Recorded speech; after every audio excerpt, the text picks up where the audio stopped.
Hello friends, Radhe Radhe. कैसे हैं आप? आज हम बात करते हैं भाग्य से लड़ो नहीं, उसे रथ बनाओ। कृष्ण ज्ञान पर आधारित एक प्रेरणादायक कथा। एक समय की बात है। द्वारका नगरी में एक युवक रहता था। नाम था अर्जुन सिंह। बचपन से ही उसका जीवन संघर्षों से भरा हुआ था। पिता का साया बचपन में ही उठ गया। माँ बीमार रहती और हर दिन का भोजन जुटाना ही युद्ध जैसा लगता। लोग अक्सर कहते, तेरा भाग्य ही खराब है। किंतु अर्जुन सिंह के भीतर एक चिंगारी थी। वह हर सुबह सूर्योदय से पहले उठता और श्री कृष्ण का ध्यान करता। एक दिन वह क्रोध में बोला, हे माधव, क्या यही मेरा भाग्य है? यदि हाँ, तो फिर मुझे ऐसा जीवन क्यों मिला जो पीड़ा ही देता है? उस रात उसे स्वप्न में श्री कृष्ण प्रकट हुए। उनका स्वर मधुर परंतु गंभीर था। वत्स अर्जुन सिंह, भाग्य कोई बाहर से आने वाली शक्ति नहीं, वह रथ है जिस पर तुम्हें सवार होना है।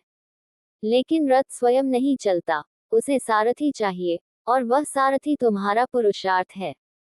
अर्जुन सेन चकित हुआ, भगवन, इसका क्या अर्थ है? श्री कृष्ण मुस्कुराए और बोले, देखो वत्स, तीन शक्तियां तुम्हारे जीवन को चलाती हैं, भाग्य, कर्म और संकल्प।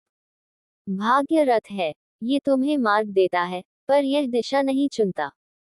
कर्म उसके घोड़े हैं, जो जितना अधिक मजबूत और सत्कर्म से भरा होगा, उतनी तेज गति से रथ चलेगा। और संकल्प उसका सारथी है, जो निर्णय करता है कि रथ कहाँ जाना चाहिए। यदि तुम रथ को ही दोष दोगे, लेकिन घोड़ों को थका दोगे और सारथी को अंधा छोड़ दोगे, तो रथ भटक जाएगा।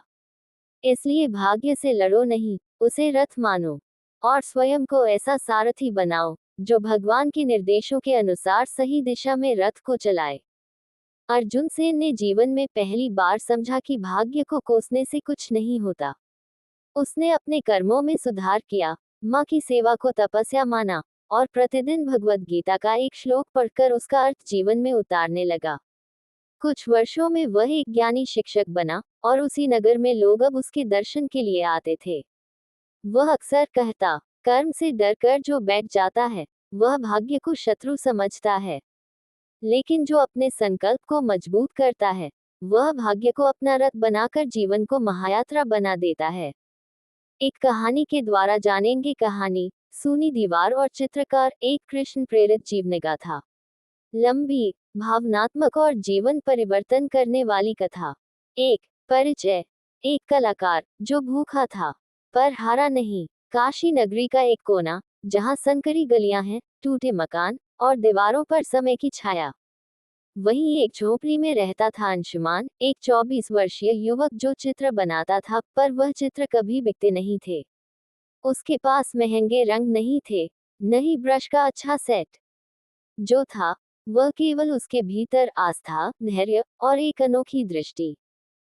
हर दिन वह किसी सूनी दीवार पर एक रेखा खींचता। लोग हंसते, क्या ये भूख मिटाएगी? कुछ दया दिखाते, तू अच्छा कलाकार है, लेकिन तेरा भाग्य तुझे कहीं नहीं ले जाएगा।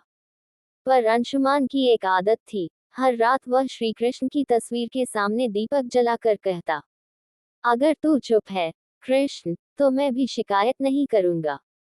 तू देख रहा है, बस यही मेरा भरोसा है। एक दिन नगर में घोषणा हुई, राजमहल की दीवारों पर चित्र बनाने की प्रतियोगिता होगी। विजेता को राजचित्रकार बनाया जाएगा और जीवन भर सम्मानित किया जाएगा। हर चित्रकार ने आवेदन किया। अंशुमान भी गया, लेकिन द्वारपालों ने उसे भीतर तक नहीं जाने दिया। तेरे जैसे फटेहाल को महल की दीवारों पर चित्र बनाने दिए जाएंगे। उस दिन वह उदास लौटा, मंदिर के पीछे बैठ गया। उसी रात, जब वह सो रहा था, एक स्वप्न में श्री कृष्ण प्रकट हुए। कृष्ण बोले, वत्स, भाग्य से तू क्यों हार मान रहा है? तेरे पास जो नहीं है, वह मत देख।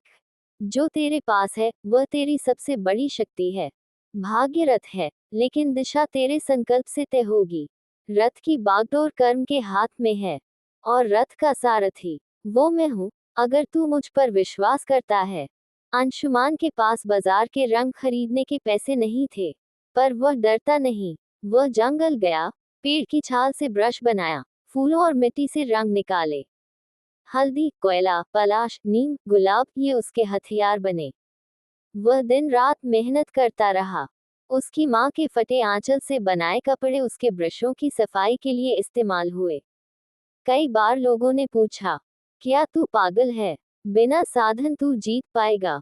वह मुस्कुराकर कहता, जब सारथी कृष्ण हो, तो रथ के पहिए खुद राह बना लेते हैं।